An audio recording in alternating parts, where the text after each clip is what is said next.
కూడా ఒక అమ్మాయి. ఆ అమ్మని ఆ కొడుకుని విడదీస్తే కోడలు ఆ ఇంటికి వస్తే ఆ ఇంటి పరిస్థితి ఏంటో చెప్పడానికి మన జూనియర్ సిద్ధంగా ఉన్నారు. So lights camera drama.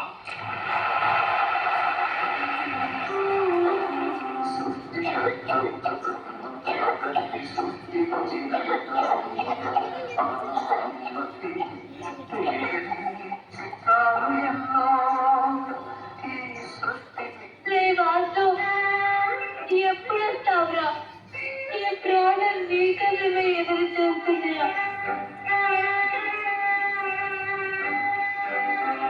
త్వరగా రారా, త్వరగా రా.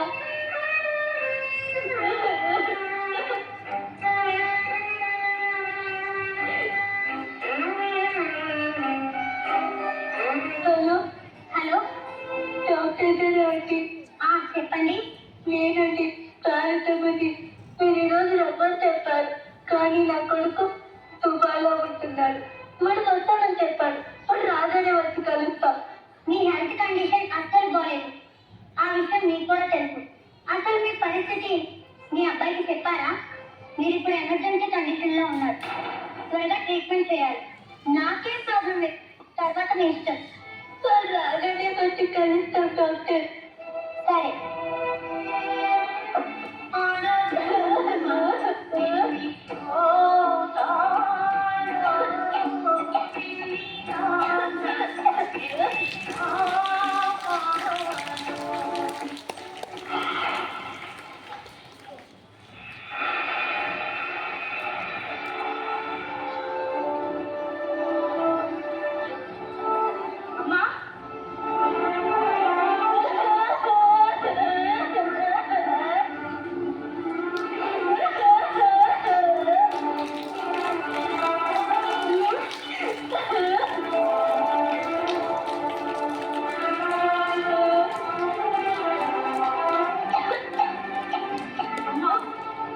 ఏంటమ్మా ఇలా అయిపోయావు? ఏమిటమ్మా? నాకేదో భయంగా ఉంది. చెప్పమ్మా. ఆరోగ్యం అసలు బాగుండడం లేదు. డాక్టర్కి చూపించావా? సుధా, సుధా, ఇంట్లో సరుకుల కోసం బయటకి వెళ్ళట్టుంది. ఏంటమ్మా నీకు ఇలా ఉందని ముందే చెప్పలేదు. దేశం కాని దేశంలో ఎన్ని ఇబ్బందులు పడుతున్నావో నా గురించి చెప్పి నిన్ను కంగారు పెట్టడం ఎందుకని. సరే హాస్పిటల్కి వెళ్దామా?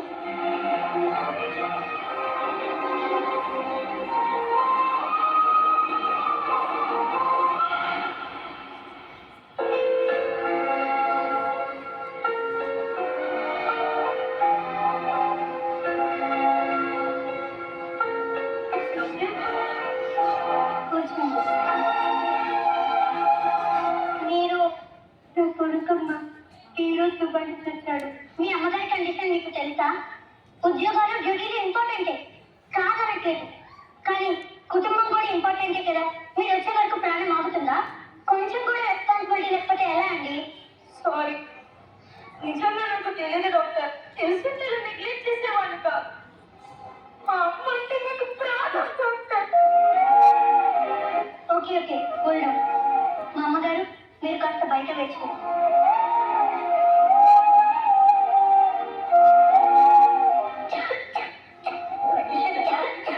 ఆమెకు అర్జెంటుగా ఆపరేషన్ చేయాలి. మినిమం 10 లక్షల దాకా ఖర్చు అవుతుంది. ఆమెను ఎంత త్వరగా అడ్మిట్ చేస్తే అంత మంచిది. ఓకే డాక్టర్, మనీ అరేంజ్ చేసుకుని వస్తాను. ఆమెకు ఆల్రెడీ మందులు ఇచ్చాను, అవి కంటిన్యూ చేయండి.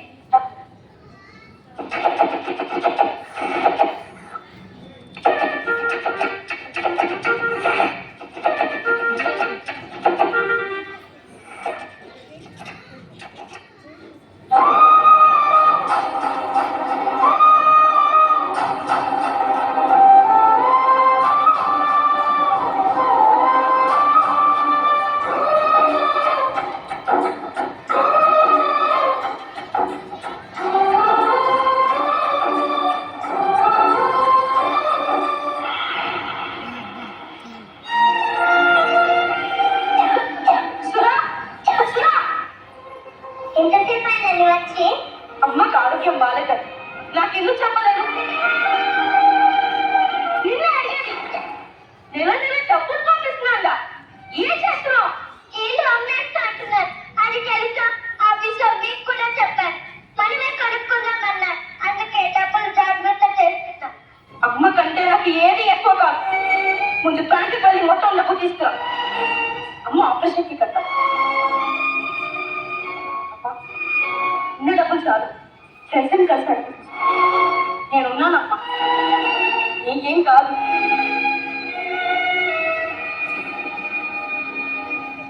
బాధపడకమ్మా. నాకు ఇలా ఆరోగ్యం బాగాలేదని తెలిసేసరికి వాడు అలా కంగారు పడుతున్నాను అంతే.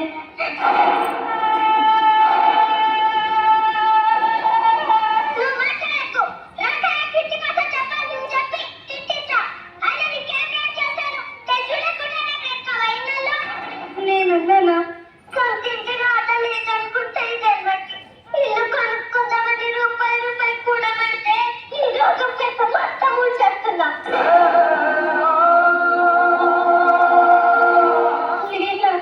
మరి కాకపోతే నా డబ్బంతా పూడ్చిపోతే ఇంకా ఆపరేషన్ చేయిస్తే పని ఉండే పెడతావా?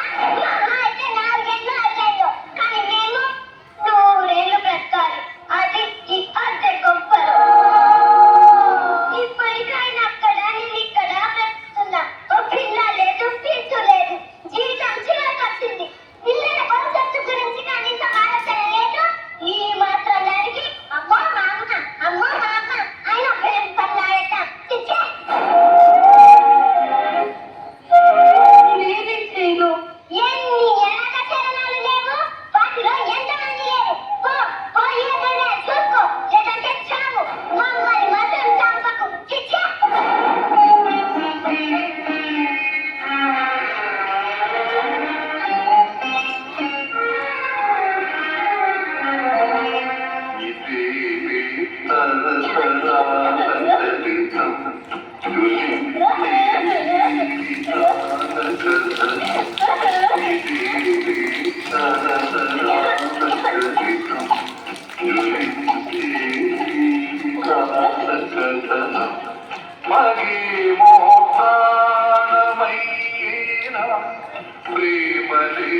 నా కూడలైన దాంట్లో తప్పేముంది?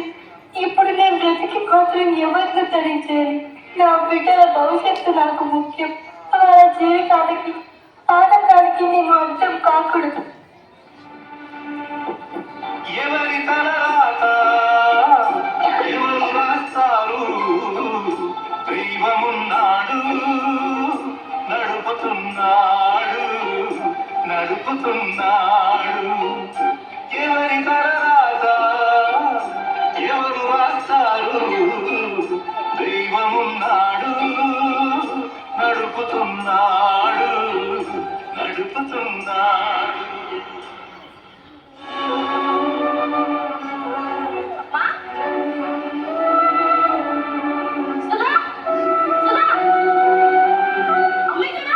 ఎప్పుడు అమ్మ అమ్మ అమ్మ అక్కడే మాట్లాడతావా?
పిలవాలి.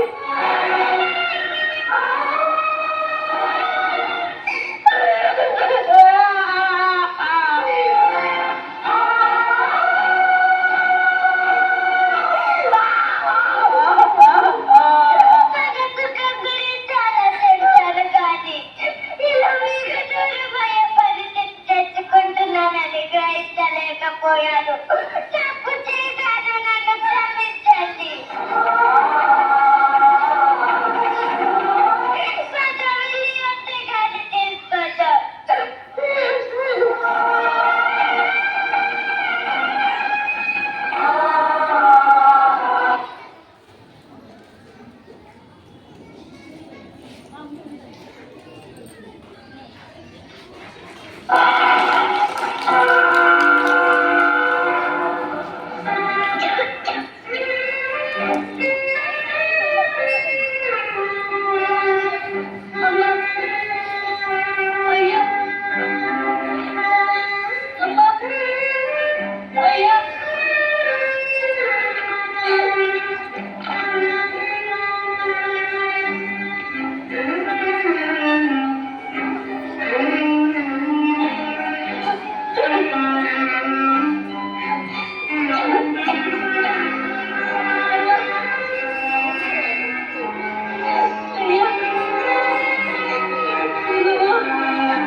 నువ్వు ఏడిస్తే నాకు సంతోషమా చెప్పు.